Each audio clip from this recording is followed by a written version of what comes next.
I don't think it was institutionally done. I think it was just a group of officers that planned it.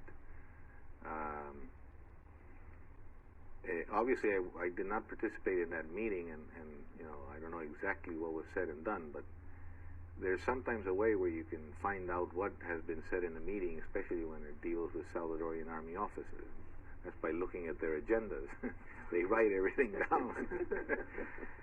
And so I asked for all those agendas and read them, and there was really nothing that would lead to saying that they would have to go out and kill the Jesuit priests. I think that the closest thing that was found is that the new sort of command that was given was to try and find out where the headquarters of the guerrilla was, and to try and strike at the headquarters instead of shooting between soldiers and guerrillas, trying to see if they could undo their headquarters.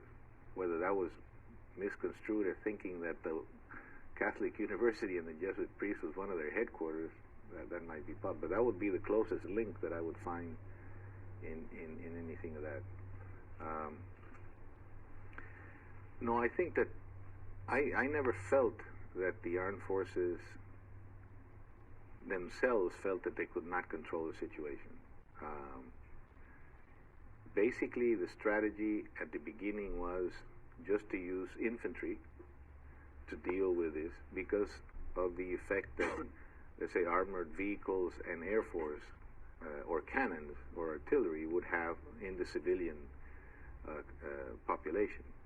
And actually, it was just a matter of waiting for all the civilians to leave and the armed forces to hold them there in the same general area in the outskirts, so as to, when the civilians were out, then to use the air force and the artillery.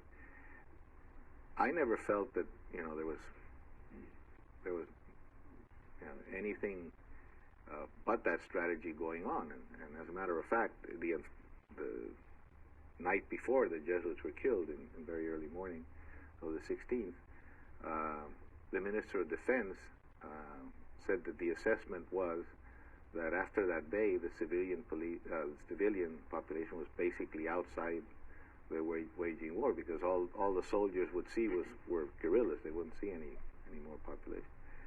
And so they asked permission to use the Air Force and artillery into those areas, and the permission was given. But that was, I never felt that they were unsure that they would control the situation or not.